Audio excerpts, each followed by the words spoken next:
In this episode, we chat to Amy and Steph about what it's like to travel in a wheelchair in Vietnam.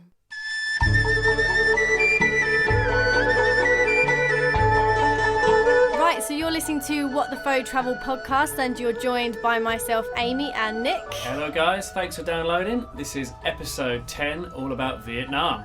Should we just say a quick hello to our guests first and then move on to our email? So hello, Amy and Steph. Hey. Hey guys. So we're talking to you today about Vietnam, which is very, very exciting. And Amy, if you talk now so we know what your voice sounds like. Hello. So we've mainly called you in because you write a blog and it's called Hotwheels Go. Yeah, Hotwheels Goes. Sorry, forgot my plural there. And you've brought your lovely friend with you, Steph. Yes, I have. Hello. Otherwise known as your carer. That's right. So can you explain to the listeners briefly what your blog's all about? It's about disability and travel. I think my caption is accessible travel blog. I do branch out into other things because I don't get to travel all the time, so have to kind of cover other things sometimes. Yeah, and I found your blog on Twitter months ago, and I thought we've got to talk to this girl because we like to tell people, travelling's easy. There's no excuse not to go do it, and you're the perfect example. Just do it, and you don't use your disability as an excuse. You've gone and done it. And we're going to hear all about it on the show. Yeah.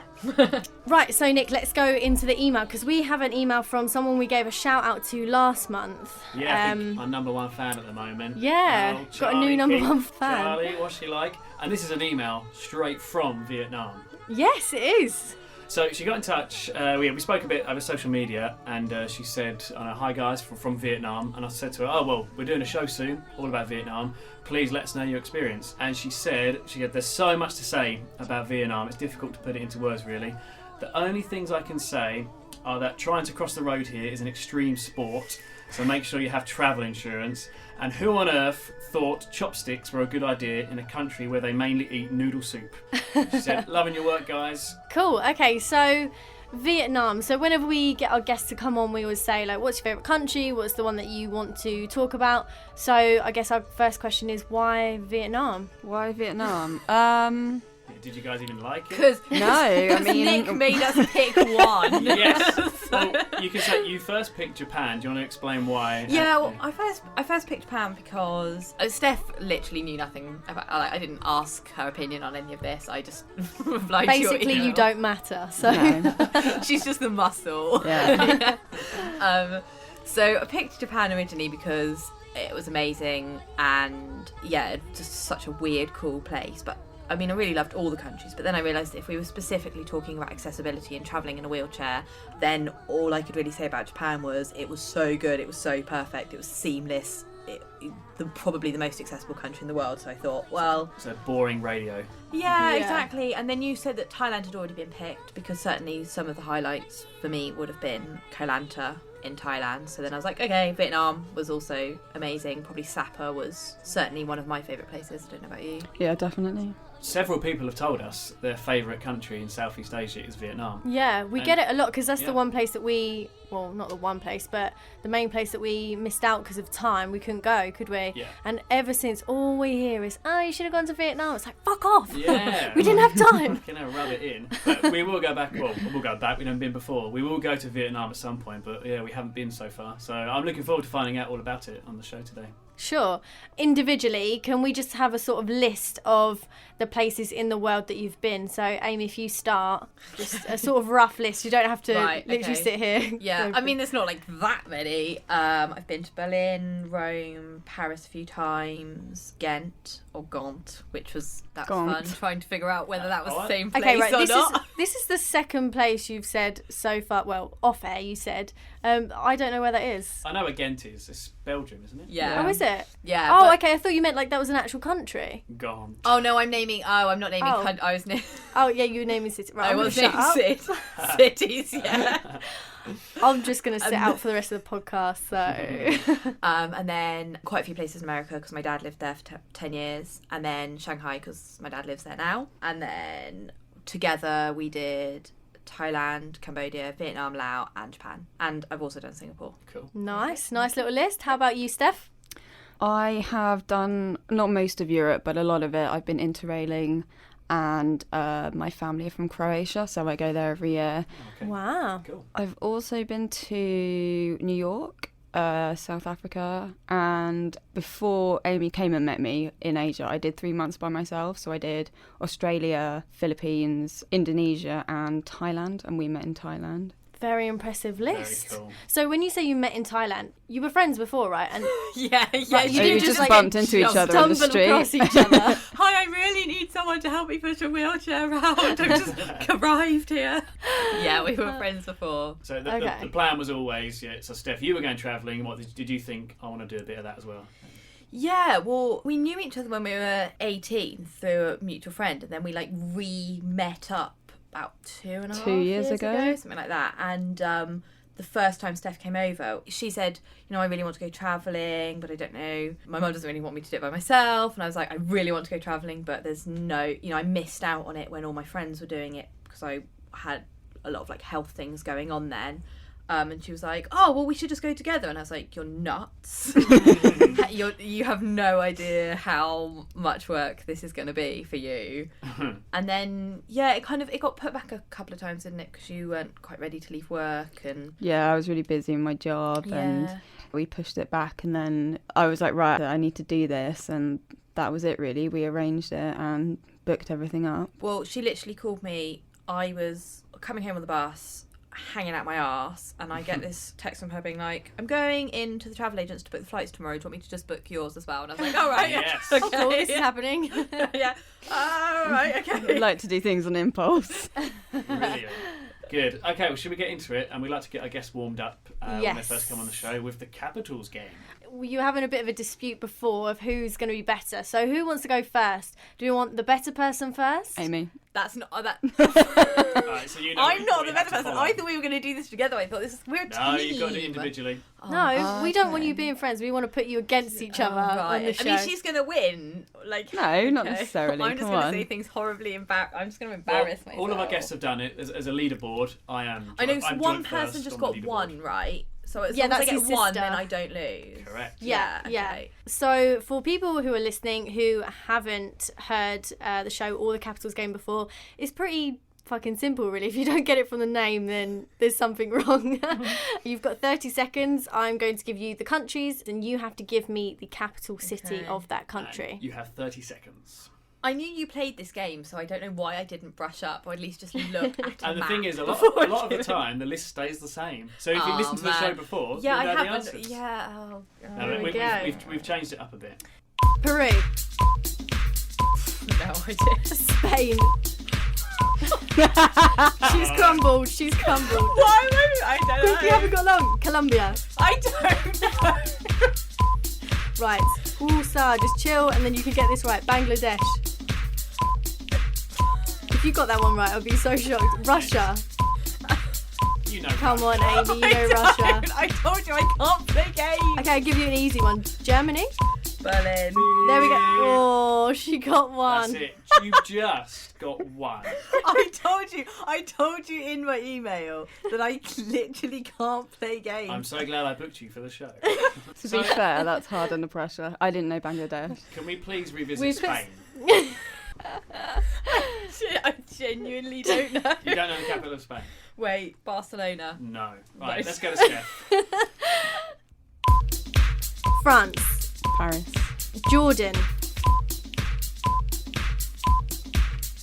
Pass. Japan. Tokyo. Morocco.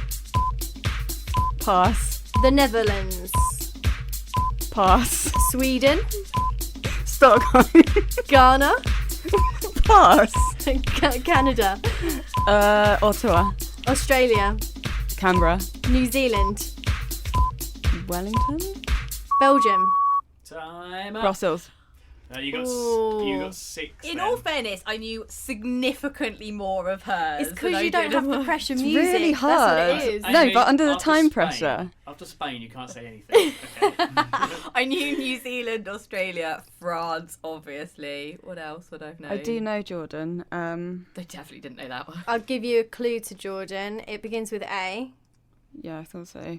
So I've that's pretty slotted good. you both into the leaderboard. Amy, you went to the bottom. Good, yeah. I mean, that's fully where I expected to be, so that's fine. And Steph, you are the first two are joint first, so technically you're second. Well, Okay. Not Sweet. too bad. You done well. Canada got me. I didn't. I think I guessed 3 cities before I got to Really? Ottawa. I was like Vancouver, Montreal. But yeah, well done. I thought you done well. So what's the capital of Thank you. Spain? Madrid. Oh, no, actually, I didn't know that. Oh my god, that's so funny. Nick, we need to go into our game show facts for Vietnam. We do, yeah. Every show when we're talking about a country, I want to make sure everyone can get to know the country a bit better. Hit it. That was the gayest time you've ever said that. Play that music.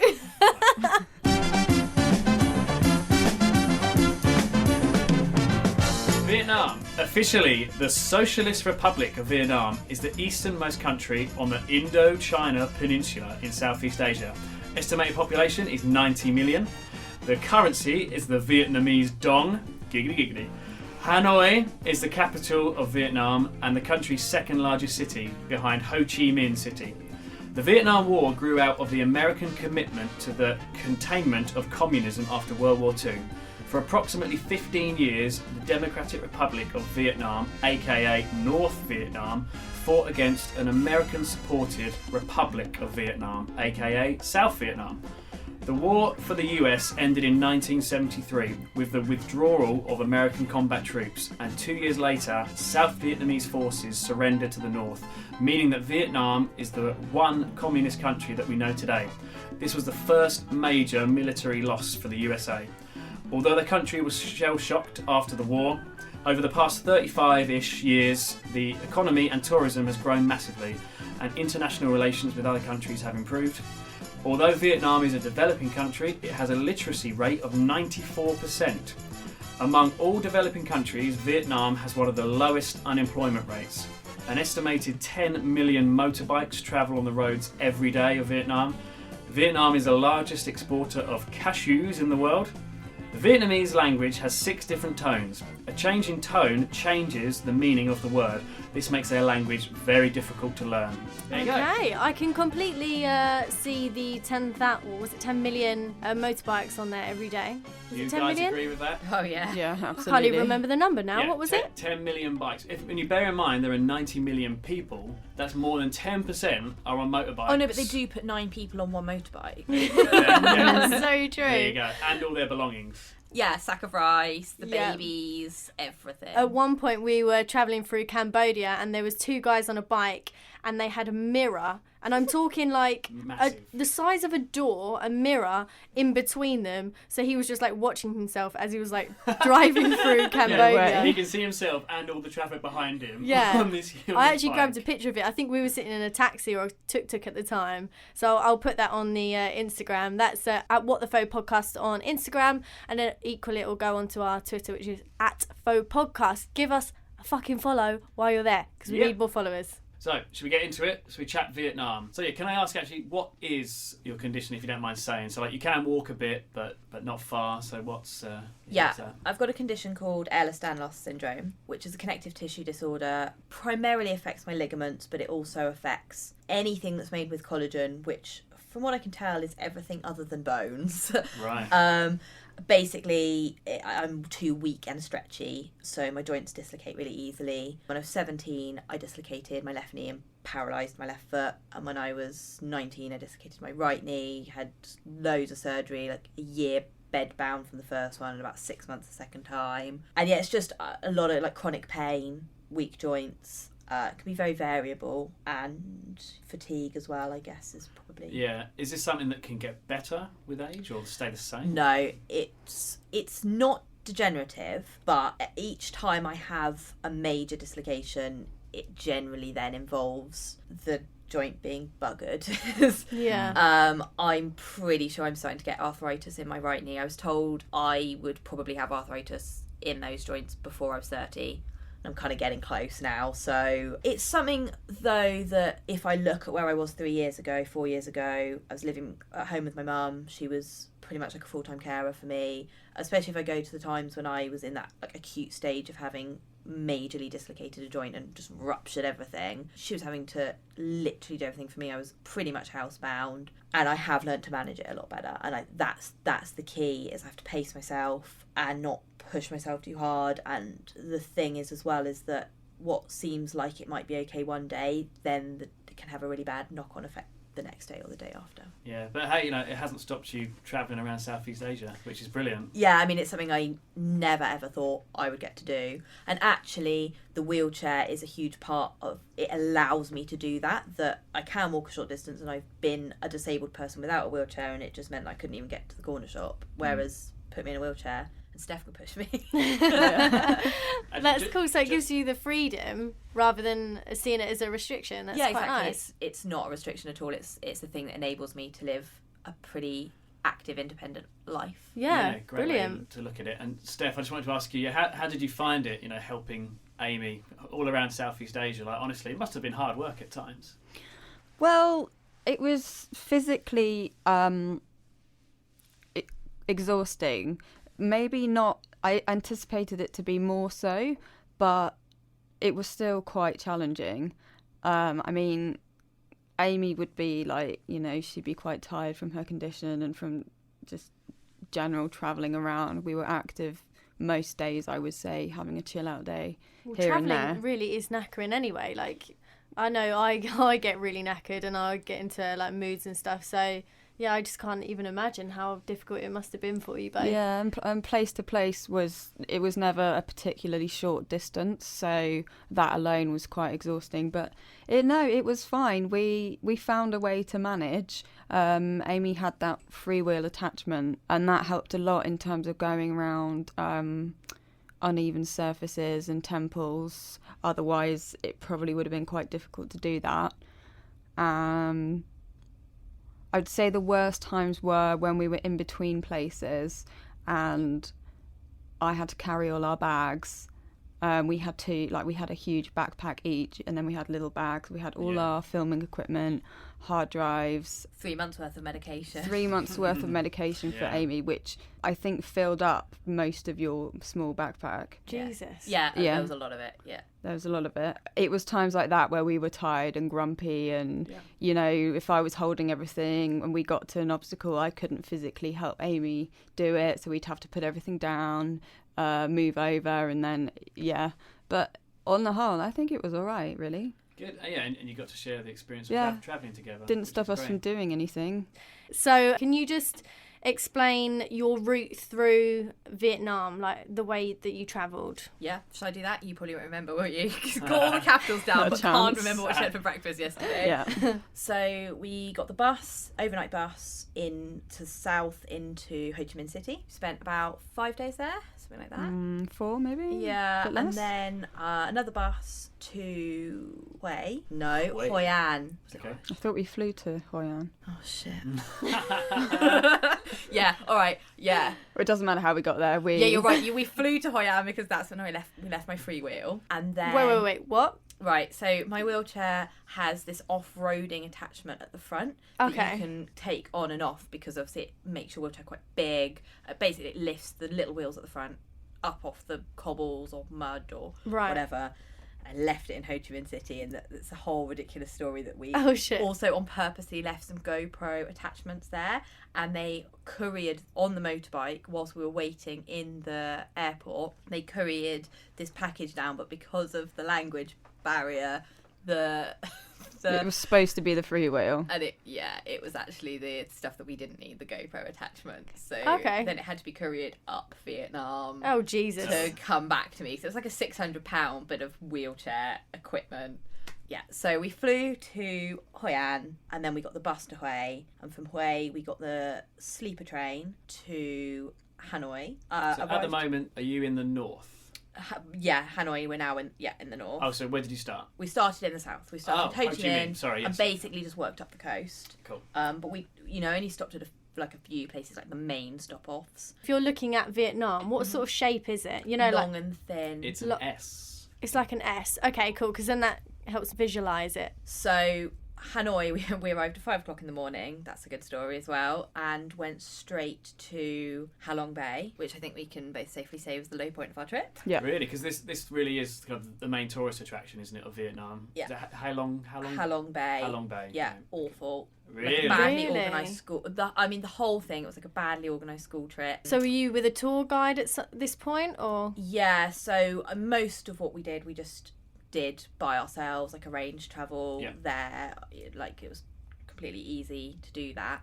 But for the Halong Bay tour, we arranged that through our hotel in Hue, because the owner of the hotel seemed very nice. And we got there and we had to get on this bus that then drove around the city for an hour, and we hadn't had any breakfast. We'd been on the sleeper train, with 5 other people, Steph being one of them, and had no sleep. Arrived in Hanoi, everything was obviously closed at 5 a.m. Yeah, the bus was like a group tour thing, all other tourists, and then you get shoved on a boat, but you're not allowed to go into your room, and then they give you like a mediocre lunch, and then you sail for 2 hours. No, it wasn't even 2 hours, was it? Because we went to the cave, and then they were like, oh, this isn't accessible. So Steph went, and I just sat on the boat. Could you see much from where you were? No. Just sort of like the bay and 9 million other boats and 100 man. million other tourists. Yeah.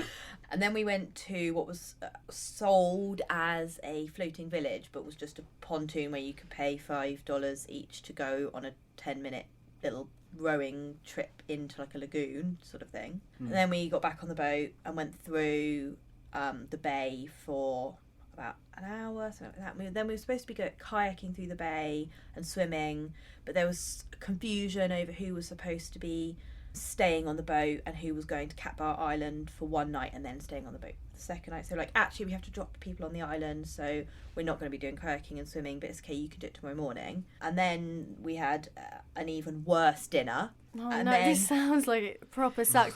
But from like a leaflet point of view, I can see how it would appeal, because like, you know, kayaking around Halong Bay and all of that. Yeah. But when it's unorganised, it really does just ruin it, doesn't it? Well, it wasn't even just the fact that it was disorganised. It was just what was sold as a 2-day trip. Actually, we didn't get on the boat until nearly 3 p.m. By the time we just sat around, they stopped us off at a service station as well, where it was, you know, overpriced snacks and that kind sort of thing. selling you to their friends Yeah, type thing. but it That was- happens a lot in Asia, doesn't it? Yeah, and I mean, that wasn't like a pushy sale there or anything, but it was like every other minibus was there as well. We were off the boat again by about 4 p.m. and then taken to like this dodgy cafe, which we all jumped in taxis. I don't really know why, to go to this restaurant, and then we drove back to Hanoi again. And also, I think the thing that really sort of sealed the fate of us hating that trip was I was like, I need to go to bed at like 9 p.m. I'm in pain, I'm exhausted, I know. And then for some reason the people on our boat decided that would be a really great time to have a party above our heads. Yeah. Okay. So they didn't go to sleep till about 2, and then 6:30 people started jumping off the ledge outside our window to go swimming. Oh my god. And that was the first time really that we had a bit of a fracas, because I was being really, really grumpy the next morning, and Steph goes, wow, someone got out of bed this wrong side of bed this between morning. you two, I thought you meant you Yeah. and these other people. No, me and Steph. So we right. got on so well the whole time, and then she goes, wow, someone got out of bed on the wrong side this morning. And I went, yes, I fucking did, and that's not helping, is it? And the storm rolled through. So, Steph, can you do you feel the same about Halong? I can't say it right. Halong. Halong Bay. It was quite rubbish, yeah. Yeah, I mean, Did you at least think, wow, this place looks cool? It's Well, just a shame there are so many people here. that's like that. We really wanted to enjoy it, and I don't know if I was just being biased from my point of view, because like I'd already sort of seen quite a few amazing places in Australia, the Philippines, and where Amy and I had already been, like down Laos. I don't know, like when we were there, the weather it was hot, but it was quite overcast. Mm-hmm. There's a lot of rubbish, there's a lot of pollution. There doesn't seem to be like much being done about that. And I don't know, I thought it was overrated. Yeah. How about What was the bit where you went off, Steph, and you had to stay behind Amy? Where was that? Oh, that was when we stopped off. You just said something wasn't accessible for you. Yeah, the cave. It was this big cave, which was it the first place we stopped off at on the trip? Yeah, and you go in and you have to sort of climb up, and it wasn't accessible at all.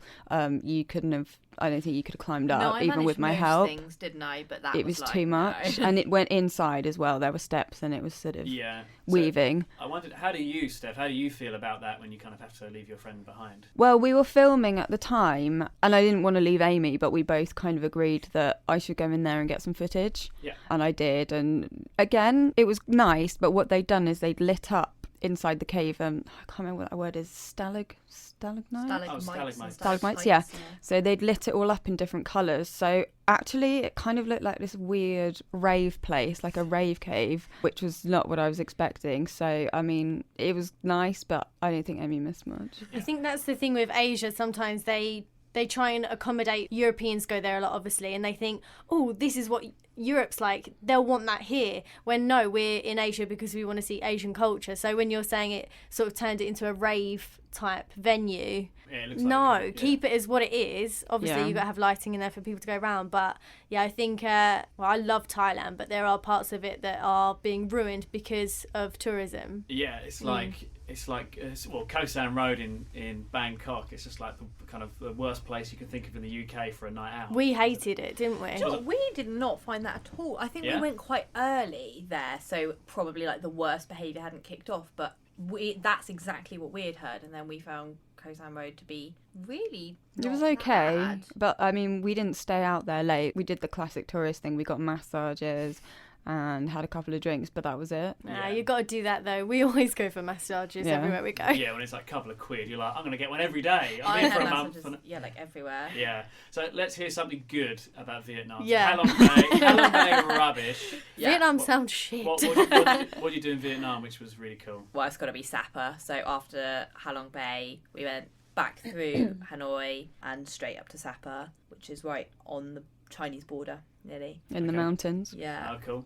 Yeah, completely different climate, wasn't it? It was freezing cold, foggy. It was like, I don't know, what would you compare it to? It's like an Austrian skiing resort almost. Oh, wow. Yeah, like it's so weird because it's just like, even some of the architecture seems like you're in, I mean, I've never been to an Austrian skiing village, but you know, that's what it felt like. And it's all like steeped rice paddy fields and then rural villages. It was certainly it probably wasn't the most rural place we went, but close. Yeah. And the people are so nice, and a lot of the people there still wear their traditional Hmong or Red Dao costumes. I feel like it probably is one of those places that give it 5-10 years and it's gonna be like Halong Bay. People are gonna be like, it's ruined. So did you not find many tourists were there at that point? No, there were quite a few, but people mainly go there for trekking and homestays. So it was certainly, there were not hordes of tourists like there were in some other places. You did see other tourists. We certainly weren't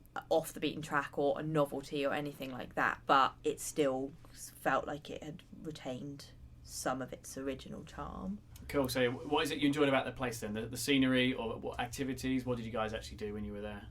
We wanted to try going on some mopeds, so we kind of paid 2 guys to take us out. One we'd be on the back of a bike each, and was it like half a day? I think they took us up into like the hills, drove us to the local villages where the tribes are, and it was stunning, wasn't it? Yeah, it was absolutely beautiful. That sounds amazing. What sort of tribes are there? Like, how do they live? Well, actually, I think that is partly what made Sapa and therefore Vietnam my favourite place, our favourite place. We met these 2 women in a bar. It was only us in the bar, and then these women came in and they were playing pool, and then we started playing pool with them. Were they Vietnamese? They were Vietnamese, and they were wearing Western clothing, but it turned out that they actually, so we like invite them over for a drink. We spent the whole evening like chatting to them, and they both grew up in the local villages. They were cousins, and now they had both fled to the city, although the city was Zappa and it's a town. But they had left their villages. They were tour guides. Or nice. One of them did a homestay. The families lived together. Her mum and her grandma and her sisters did the homestay, and she did trekking. And we said to her, we had kind of left it too late to arrange a homestay, and we said, "Oh, can you like take us to your village tomorrow or whatever?" And she was like, "Oh yeah, I'm not working. That's fine." Wow. So, yeah, it was absolutely amazing. She was so nice. She took us to her family's house where they live in a very large barn. It would probably be the closest word I would use to describe. Yeah, that's what it looked like inside. When you go in, it's not like a space is divided into rooms. There's no separation. It's like one open space, but they've kind of made it into sections. It's all concrete, and it was quite cold in there, actually. They had several fires going, like several stoves, and she actually invited us for a lunch. We sat down with her entire family, I think. Yeah, everyone. Like her that's cousins. incredible. And yeah, we had probably one of the better probably one of the best meals we had.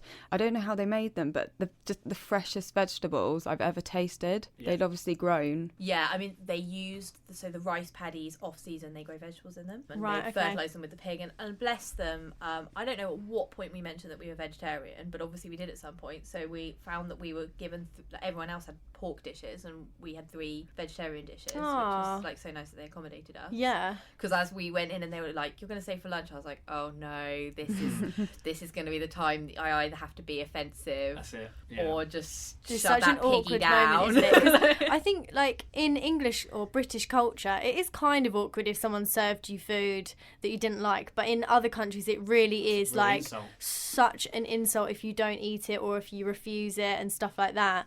So yeah, that is definitely a scary moment when you're travelling. So have you ever done that before? Have you eaten meat just to be polite? I'm trying to think.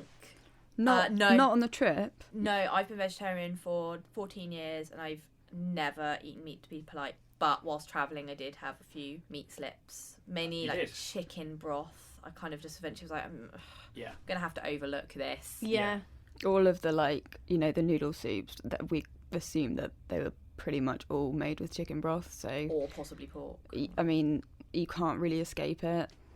Well, you guys need to go. 1, because it's the best country ever, and 2, because it's like a vegetarian paradise. India, it's like our Yes. favourite place, and yeah, most of them are vegetarians. It's no problem at all. Although saying that, we went there thinking we weren't going to eat meat, but to be honest, that was purely so like to limit us getting ill. Thankfully, we didn't get ill, but we kind of cracked a couple of days in, didn't we? Oh, we had plenty of meat, but we're meat eaters. But Yeah. what I'm saying is, if you anywhere you go in India, most of the meals are vegetarian. Yeah. We had curry on few occasions actually, because certainly in Dondet, Done that. yeah, there was like In quite Laos. a few Indian people there, wasn't there? So, and it's a good place to find vegetarian food. So, Cool. Well, while we're talking about food, just in general in Vietnam, because actually our show is named after Vietnamese soup. yeah. Yeah, We've never. fun. And I don't think you even say it right. Oh no, we probably don't. No. Yeah, please go. Give us a No, lesson. I think it's like far or Far. something, isn't I it? think it's Yeah. more like far.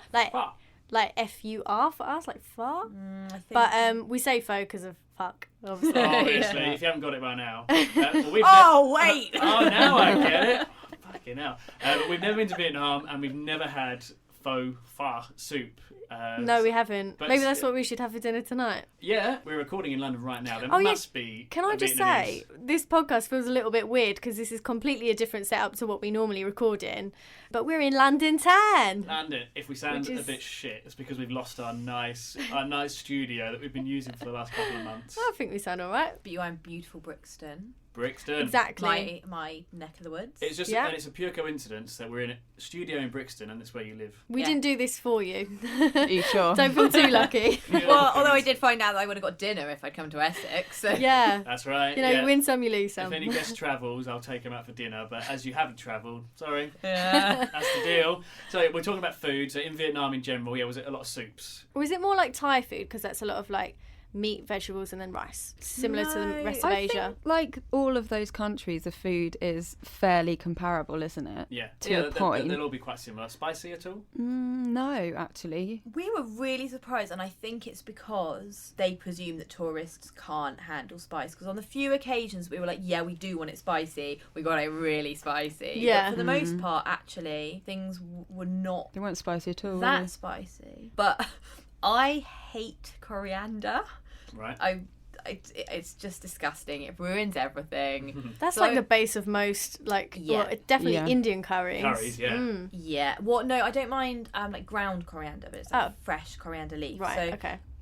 Vietnamese food is known for its coriander, although we did actually find out that there's 2 seasons. There's like coriander season and not coriander season, and luckily we went during not coriander season. Good stuff. So it wasn't too bad. I think the best thing, my personal favourite, was Khao Lao, which is a food local to Hoi An, which is, again, it's kind of noodles and a saucy type thing with vegetables on top and then prawns, although I think you can have, because we both eat fish, but And those little legs. I oh can't yeah, remember where well, they I don't came even from. know. They They came weren't from chicken some eggs, were bird. they? Eggs. I thought you said legs. Yeah. Yeah, the I was little like- legs as well. Right, you're a vegetarian, but you eat legs. Yeah, Okay, no, cool. so I'm actually both actually pescatarian. We lied to you there.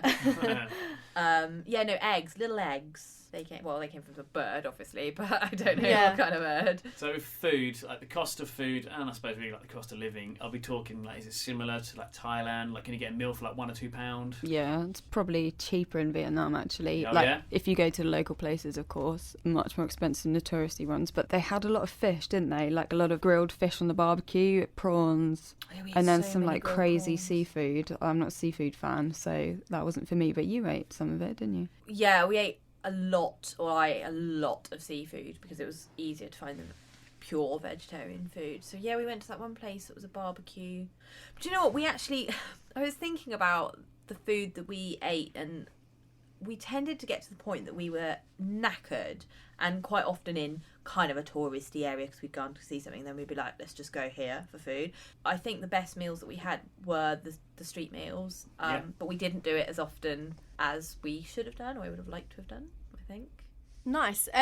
So obviously this episode is all about you travelling while being in a wheelchair. So why did you pick Vietnam? Was it a particularly bad country for being accessible in a wheelchair, or did you have any moments where you were literally like, this is the most ridiculous thing that's ever happened, why is this happening to me? Wow, okay. Actually, I think Vietnam was probably, out of Thailand, Cambodia, Laos and Vietnam, I think Vietnam was probably the best for accessibility. Yeah, wow. It's difficult to tell. I got stronger because I can walk short distances, and my legs got stronger because they kind of had to whilst I was out there. So obviously, by the fact that that was the last country in Central Southeast Asia that we went to, that maybe just made it seem a bit easier. Yeah. But certainly the museums and things that we went to were accessible, whereas in the other countries they weren't. Yeah. So what were they like in the other countries? Just steps up to them. Right, okay. The worst one, so the second day I arrived into Thailand, we went to the National Museum in Bangkok, and between every door was either steps or they have the like runners. They're about half a foot high, like wooden. Like in the doorway, like Yeah, you have to step over it to get in. Right. Yeah, they have them in China as well. They're designed to. They're believed to keep spirits out. So it's kind of it's like a board that you step over, and so it meant that there was no way, because it's not even like a step. Like we can do some steps in my wheelchair, but there's no platform. It's literally just something that you're stepping over. So I literally, between every room, had to stand up out of my wheelchair, step over this big board. Steph had to then pick my wheelchair up, move it to the other side of the board. I bet you got so fit on this trip. Like you must have been so muscly when you came home. Yeah, oh my gosh, on our way here to the show, Amy and I put her wheelchair in the back of the car and I could hardly lift it. Honestly, I found it so difficult. out of practice. Completely lost it, yeah. So how long Yeah. ago was it that you travelled on this trip? 3 months ago we got back. Yeah. Oh wow, Yeah, okay. we- I thought this was like a year or two ago. Oh No, no, you messaged whilst I was away. Oh, yeah. that's true. Yeah, I remember now. So Okay. while we're on the topic of you getting around in the wheelchair, was there anything really? We'll go on to other places you've been to later, but in Vietnam, was there anything that you just couldn't do? Like it stopped you doing it? The only thing that I actually didn't do was the cave. Oh, really? In Bay. That's- Yeah, I yeah, think so. okay. Yeah, You were everything kind else. of forced into everything else. But Well- that's good. Like now you're home, you can look back and think, yeah, I'm glad. I'm was glad I did forced that, into- yeah. Yeah, I do this. mean, way was probably quite challenging because the Imperial Palace has got steps up, steps down, you know, and there probably would have been a route through that would have avoided the most of the steps, but when you're there, you kind of just, it's good to do it. So how would you get up steps? You'd be able to walk a little bit? Or Yeah. like your arms around Steph or something? Yeah, so if there's no handrail or anything, Steph would generally get under my arm, and then I've got my walking stick on the other side, Okay. shuffle up, Steph runs back down, carries my wheelchair up. Oh my god. Magic. We are going to be playing a quiz that Nick has kindly prepared for us. Because I'm so good at quizzes. I mean, I'm threatened by your goodness. Yeah, I know, right? No competition. Yeah. I don't know why I'm taking the piss because I'm probably going to lose this. But Oh, you play as well? Yes, so Yes. it's going to be us three girls against each other. Oh, good. Nick right. is the quiz master. Okay. But before we throw forward to that, earlier before we were on air, I could hit. Was it jam hands, jam fingers? I heard a lot of weird This is a great stuff. example of Amy's blog, which you guys need to check out. Not But, my blog, your right. blog. Yeah. My blog, Hotwheels. Hotwheels Goes, is that right? So I just heard. Was it jam hands? That's the title of this blog, but Amy, Okay. you explain what that's all about. Okay. I would suggest if you're eating dinner, you might want to put the dinner down and pause the podcast. Right. I'm so confused. I know, I feel like... I mean, I put this on my blog, so obviously it's, like, out there in the world, but it's I think you really should just be gross. upfront about it. Right, so this was coming into the border of Vietnam, and we were on one of the awful sleeper buses. That's the funny thing, actually, is that some of the worst things are also some of the best things, like mainly the Yeah. buses. Like, Yeah. the buses Yeah. are just awful in so many places, and we got so many ridiculous bus stories, but that's why it's great, because they're just so funny. Yeah, so we were on this bus for about 14 hours, I think, and normally the bus stops every like 2 hours or so for you to go to the toilet, but it's 2 hours from where they pick up the last person, because the buses there are literally a door-to-door service. Well, it's a door to stop-off point, so they pick you up from your hotel or your hostel or whatever. So it's 2 hours when the last person gets on, so it was actually about 3.5 hours before the first toilet break, and that was too long for me. So I decided to use my sheepy, which is a little funnel-like device. Just explain to the men. Oh, a he, not a he, she, a she. It's like a fake willy. Okay, I've got one of them. Can you pee through it? Is it bright pink? Well. Yeah, sorry. More information than I needed there. So I decided I just couldn't hold it in any longer. So I weed in a bottle on the coach. Impressive stuff. I don't think I would have been, because they've got bumpy roads as well. So Yeah, I mean, you must this have a good must aim. have been one of the better roads, and Steph made a little like tent for me, so it's like not It's like a too- modesty curtain. Yeah, I was Yeah. going to say a Yeah. modesty. But curtain. actually, it's quite modest anyway, because you only need. We were all just wearing baggy trousers, and then you just. It's actually a pretty modest way of going to the toilet, and I took it with me because I can't. There's no way I can use a squat toilet. Yeah. So I have to say right now that when we listen to this back, Steph, every time I say toilet, she's going to go toilet. She's got a farmer accent. Toilet. She's from Dorset. And Not from Dorset. when we first got back in touch with each other, Amy was kind of like quite, how can I put this politely? Don't. No, Don't. don't. Just, All right, you were quite like, I didn't know this until I mentioned the fact that you're from Dorset, but you were quite adamant that you were like super well spoken. Just like you are, but I can really, really hear your farmer accent, and you were like in complete denial about this. See, that's the thing. Steph is the only person who's ever really been able to hear it, because either my friends are from the same place as me, so they Yeah. have the same accent, Yeah. or they probably maybe have a slightly less posh accent. So to most people, I sound Common. quite. I think you're posh. both well spoken. Yeah, whereas Yeah. Steph, she doesn't hear that. She hears farmer in me. So, Anyway, can we get into the jam? Back bit? to jam. I want the jam hands bit. right. So I don't even know what that means yet. You will, I mean, surely will. you can figure out where this Well, is going. I've got ideas. Yeah. So that meant that when we went to the toilet, I then didn't go because I had already gone. And then for some reason we got kicked off the bus at about 3-4 o'clock in the morning. We had to get off the bus and get onto another bus. And there was no toilet in sight. So I went round the back of the bus and used my sheepy again. Long line of guys peeing and me standing up peeing like, right lads. I bet they were so confused. So confused. All locals. They were like, what is going on here? So basically, what this meant is that by the time we got to the Vietnamese border, I had not actually been to a proper toilet in several hours, and I was on my period, and I thought I was doing all right. Until I stood up to go to the, like, you have to sort of check out of one country and check into another country. And as soon as I stood up, I was like, oh no. Oh no. Oh, there's such a bad problem. Like, No. we are not in good shape here. So I was standing in the, like, embassy queue, and I was like, Oh shit. Steph, It's this happening. is not good. This is really not good. And the funny thing is we were fairly certain that this would happen to Steph, not to me. Why? Just she's more known. She has more problems in this area. Yeah. I don't. This is the So, first yeah, I do. time I've ever had a problem here. Okay. So I was just about. I had like some toilet paper in my pocket, and I was like, Steph, just stand there, shield me. I'm gonna have to just tuck the toilet paper down. We're in the embassy queue. There's about to be a torrent. I don't know what to do. At which point she was like, no, there's a toilet over there. So I literally like skipped through the embassy queue. I don't even like, it's probably completely illegal. Went into the toilet. I was like, this is fine because all the toilets there have like a spritz gun thing, so you can like have a fresh. Yeah. Amazing. Right. Clean. Well, this was the first one we found that didn't work. Oh. So I was dealing with the situation, blood everywhere. I grabbed the spritz gun thing, blood all over the spritz gun. It doesn't work. And then I'm like, okay. You've not included vital piece of information here. Well, they use a moon cup. Yeah, Okay, so A I what? a moon cup.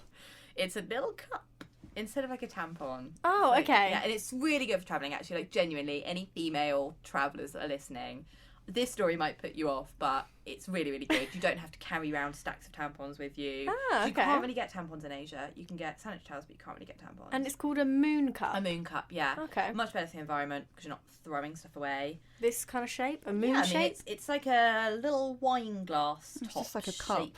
Yeah. Like Steph literally is just a familiar cup. with it. I feel like I'm not a proper female. Should I know what this is? Yeah. Is this a very common thing? I think the Americans just call them menstrual cups, but they're quite like most people know about them now. Oh, Most okay. people think they're gross though, because the point is it's not, nothing's absorbed. It's Yeah. just held there. Okay. So if you have to deal with it where you've got no running water and no toilet paper and you've overflowed, it can be a little bit challenging.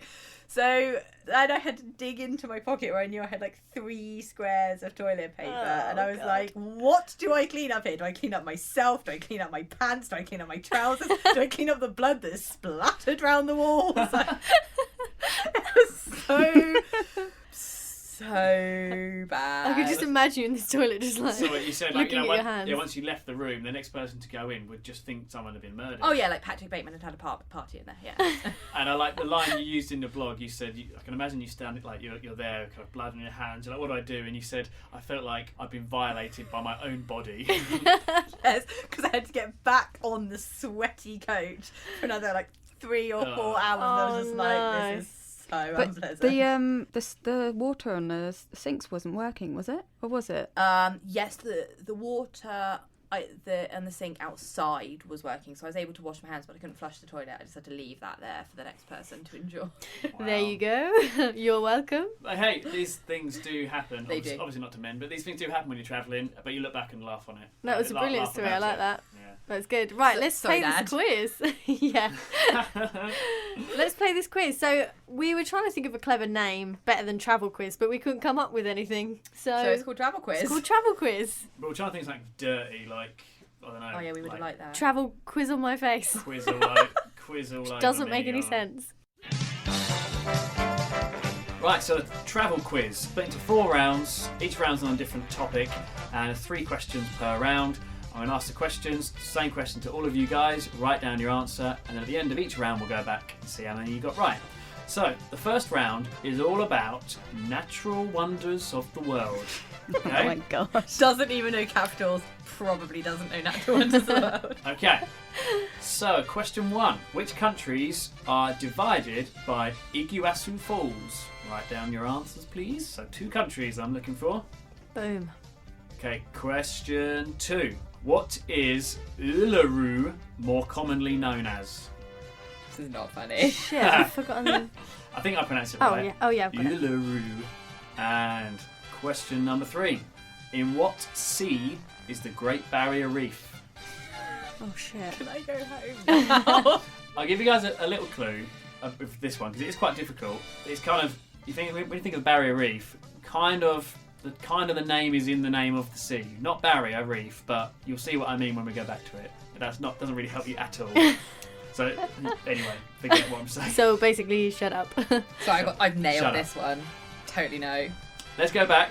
So, which countries are divided by Igarashi waterfalls? Can you all show me your answers? I mean, obviously I don't have one, do I? Brazil and Argentina. Is that have you got Steph as well? That's Mine the says answer. dunno, but it was. I thought it was Well, that's- South America. Brazil and Argentina. Okay, so Amy, it's 1.2. Boom. Amy Lee. To be fair, that's like the one place I really want to go. So Okay. That's Yeah, what- this is a biased quiz. Hey, I actually wrote it myself. No, joking.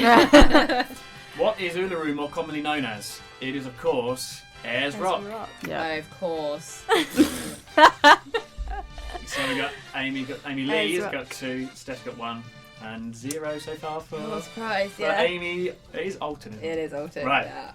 In what sea is the Great Barrier Reef? The answer is the Coral Sea. Ah, okay. You yeah, see my didn't clue get that. then, didn't you? I got that one off Australia. The Coral Sea. Okay, part 2 is all about film locations around the world. Okay. Luke Skywalker was born on the desert planet of Tatooine in a galaxy far, far away. But the scenes were actually shot in which country somewhat closer to home? Oh. Clue is in the question. Desert.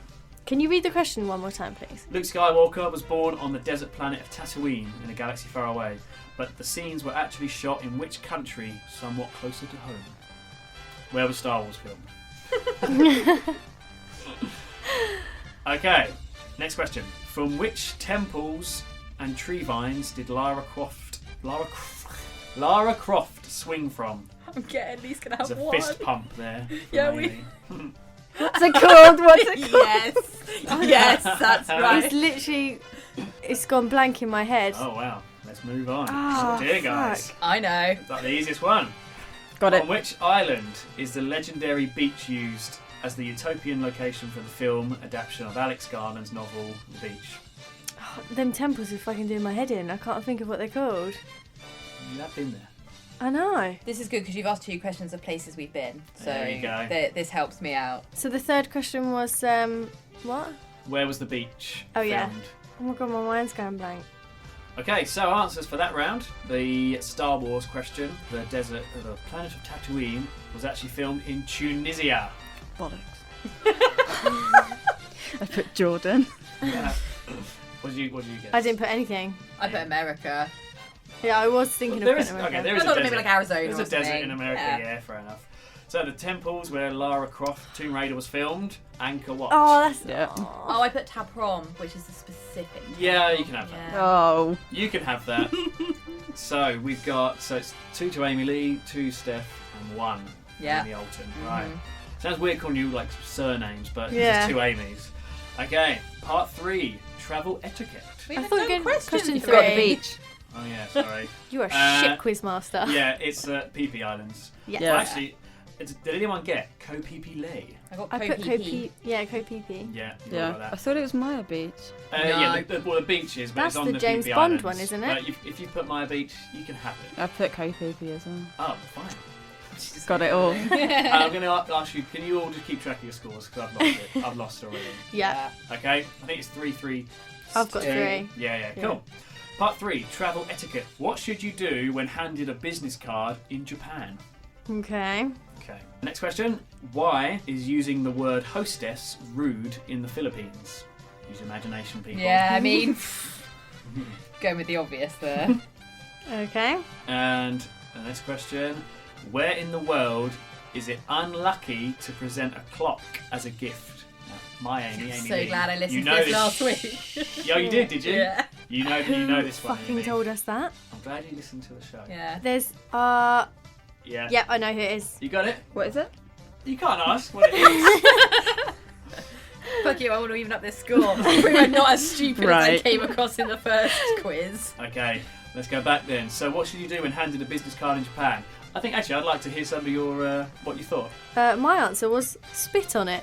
Okay. I don't know why that I came to my hope that head. is true. Steph? Mine was bow and take it. Mine Okay. was, bow over it because you just bow for everything. We saw people doing it for like 5 minutes in Japan. Yeah? Yeah. Bowing back and forth. Yeah. You take the card with both hands and read it carefully. Oh. That is Gay. a rubbish question. Yeah, sorry. So basically what you would do anywhere with a business card. Well, you normally, Take it and read it. you're like, cheers, mate, you put it in your pocket, don't you? But anyway, next question. Why? So none of you got that. Sorry. Yeah, it was a bad question, but hey, I don't care that much. Why is using the word hostess rude in the Philippines? Because it means prostitute. Yeah. Yes, I got it right. Yeah. All got that? Yeah. Well This done. is the kind of level of quiz I can do. Smut. Smart, yeah. And where in the world is it unlucky to present a clock as a gift? It is China. Oh. Yes. Do you Why know is what? that? It's something to do with death. It isn't means, I think it's specifically if you give it to somebody on their birthday because it means something like you want them to be closer to death or Wasn't this it's something to something. do with the number 4 and it sounds the same? Oh, yeah. yeah. I was listening yeah. to show Yes. guys. We were not. Yeah, so basically the word for clock and the word for death sound the same. Something. Okay. That's it. And the reason I worked that out was because I thought it was either Phil with China or Carl with Oh, with New Zealand. Oh, really? And I was like, and I knew that you hadn't listened to Cast. I was like, process of Ah. elimination. Oh, that is cheating. Well, it got me the correct answer. Yeah. Oh, You got there. man. Right, Okay. final round. Yeah. Keep my Part mouth 4. shut this time. The final round. Festivals around the world. Where in the world does the Usaki Bamboo Lantern Festival take place? Ooh. Country, not city. The Usaki. Usaki Bamboo Lantern Festival. Okay. Everyone all right? Next question. In which festival is it customary for people to throw coloured powder over one another? The festival, the Wait, country. I want the festival name.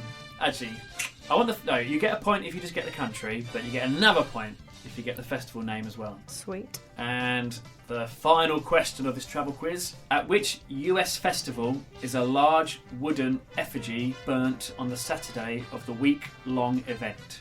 What? Say that again? Which US festival is a large wooden effigy burnt on the Saturday of the week-long event? A big bonfire.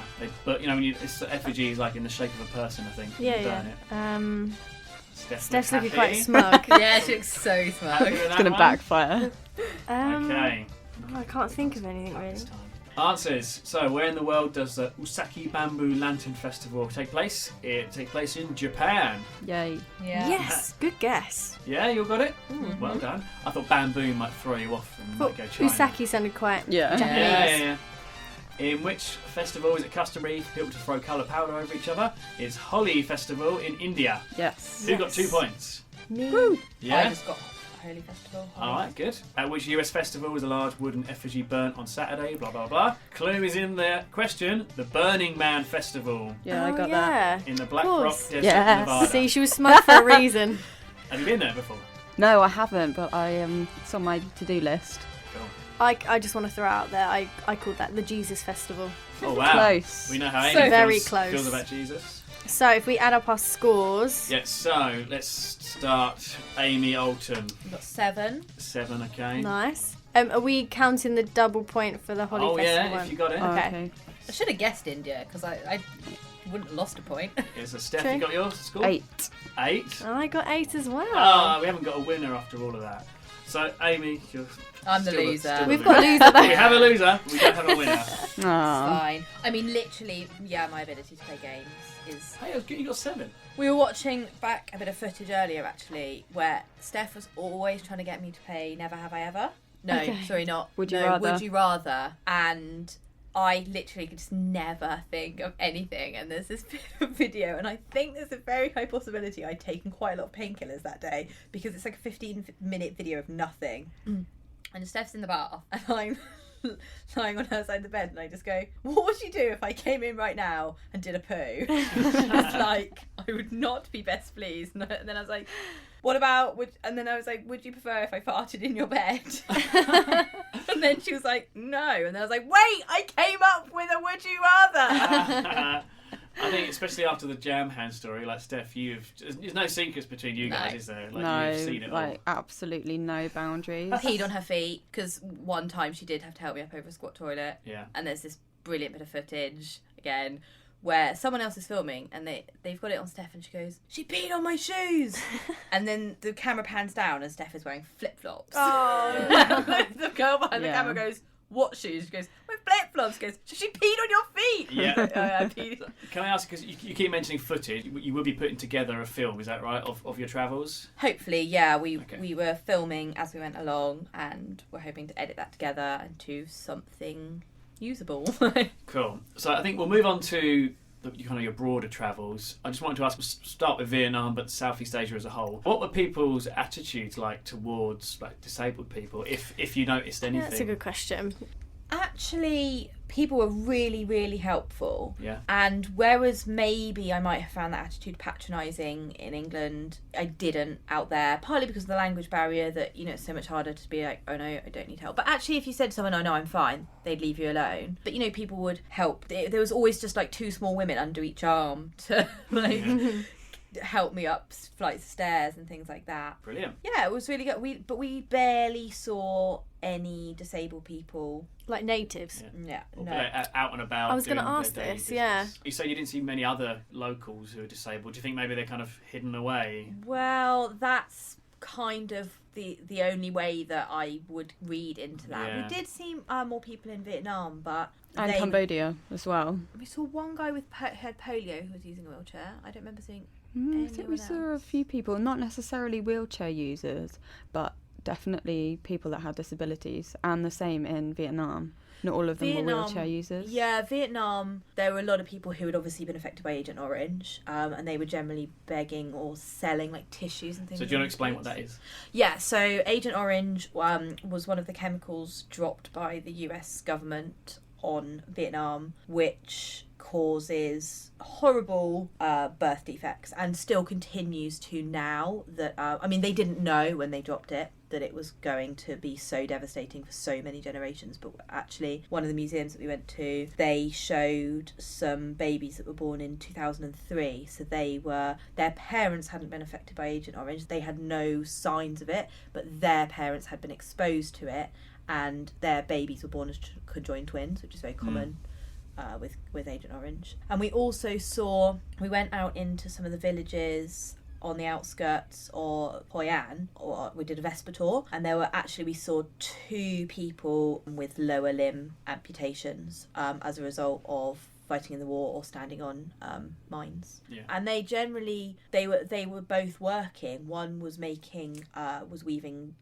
rugs, which generally would be a woman's job, but he was helping out his wife, and the other one was making very, very strong alcohol, like rice alcohol. Yeah, that's meant to be super strong, that stuff. Yeah. Whenever we watch travel programs, and I think Simon Reeve had done one, and they literally had one glass and they were smashed. Yeah, it looks really strong stuff. heavy hitting stuff. Yeah. Our guys had a shot and then drove us off on the Vespers. Oh, Whoa. cool, lovely. Yeah.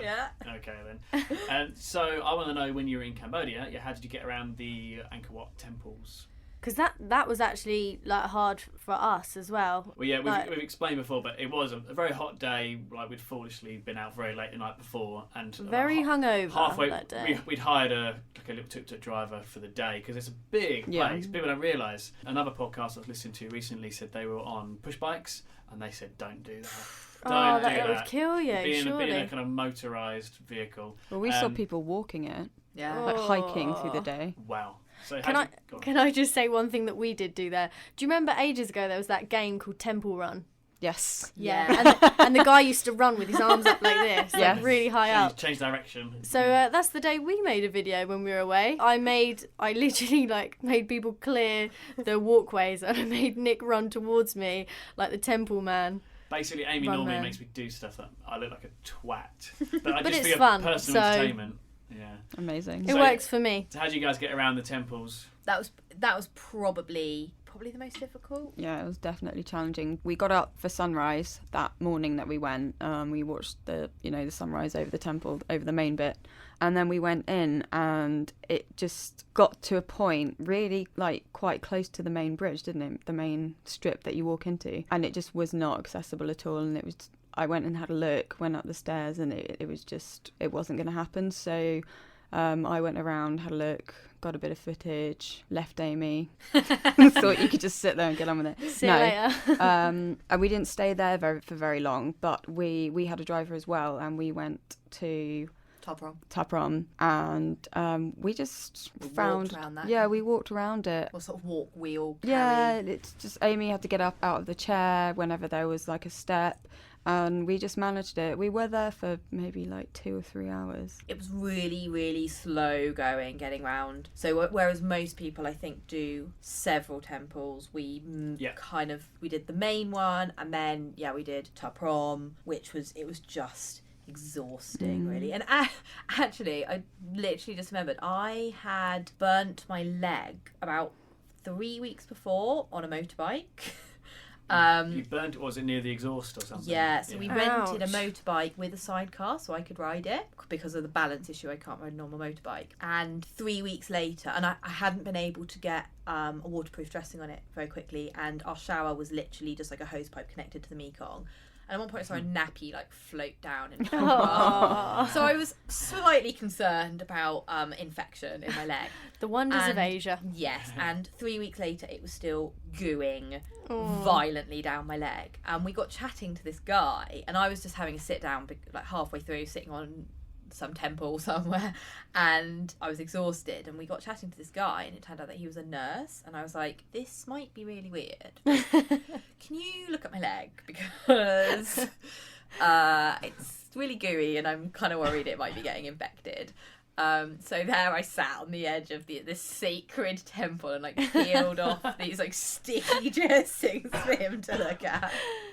It was rough. Yeah. Then we just got the driver to just drive us around the outskirts of the rest of the temple. Okay, cool. Would you recommend anybody that is in a wheelchair to go travelling? Oh, yeah, absolutely. I mean, I would say don't jump straight into Southeast Asia because, although if you want to do Asia, go to Japan because it's so hugely accessible. It's absolutely fantastic. Yeah. But, disability really shouldn't be a barrier to travelling. Yeah, absolutely. So is there any advice you can give to someone who's thinking about doing what you did? Take a friend. Yeah. Take muscle. Someone who's strong. A strong, patient, very nice friend. Yeah. And, honestly, though, I think she really does play down how much hard work it was for her because it must have, and, then dealing with, she couldn't just leave me if she was bored of my, or fed up with my, having a strop or something. She just had to stay with me, so. Yeah, well, it's really... Oh, you're very lucky. I'm very lucky. It's really good what you've both done. I admire both of you, actually. Yeah, definitely. Really good. So what is the link to your blog? www.hotwheelsgoes.com. And Goes, I'm guessing, is Goes. Yes, that's yes. it, yeah. Lovely. Okay, and both of you on Twitter, anything like that? Yeah, I'm at Amy Alton, which is Oulton, or I think you can find me via Hot Wheels. I'm not on Twitter, but we put up a lot of pictures and links up on Amy's Instagram account, which is at Amy Alton. Yeah, cool. Brilliant. Yeah, so all your travel stuff can be found on there. Yeah. And I'm guessing once your video or film is made of your trip, it will be on the blog. It will do, yes. Yeah. And Lovely. I hope to update. There's about half of my trip up on my blog so far, and so that is an imminent project that the rest of the stories will be going up. Brilliant. So lots more to come. We also need to talk about iTunes reviews. So, guys, if you do enjoy What the Faux, please, please, please give us a positive review on iTunes. And we're looking at you two as well. Yeah. iTunes reviews, we need them. Okay. Because it bumps us up and a lot more people will start to listen to What the Faux, so that would be great. We are at What the Faux Podcast on Instagram and at Faux Podcast on Twitter. And as you probably know, because you are listening right now, Faux is spelled PHO. So next episode, let's throw forward to that, we are going to be joined by one of my friends called Elena. She's actually going to be our first Africa continent episode. Yes. Do you know what country? Ghana. Okay, cool. Yeah, really I think so anyway. Well, really looking forward to that one. We haven't done much of Africa at all ourselves, have we? I've been to South Africa, we've both been to Morocco. Yeah. That's pretty much it. Oh, on that topic, we've been educated Yeah, today. you're going to try some We've been told about a brand new country we never knew existed. What's the name of it again? Eritrea. On the African Horn. Is that Horn right? of Africa. Horn. I mean, African it could be the Horn. African Horn, but... the Horn of Africa. Eritrea. Who knew? Eritrea. Oh, what is it? He still doesn't know. Eritrea. Eritrea. Eritrea. Next to Ethiopia. And Sudan. Cool. And There you're we going to get go. some nearer train food, right? In Brixton. Yeah. Yeah. Let's do it now. But yeah, thanks so much for coming on the show, guys. That was really, really interesting. Really Thank good you for fun. having Yeah, us. thank you. Yeah, Pleasure, thank thank you. you. And thanks to you guys for downloading. See you next time. Bye. Bye. Bye. Don't forget, you guys can get in touch with the show. You can send us an email. Our address is whatthefaux@gmail.com. Faux is spelt PHO. On Twitter, we are @Faux Podcast. Also, check us out on Instagram and Facebook as well. With all this social media, this podcast doesn't just come in your ears, we also come in your eyes. Lads.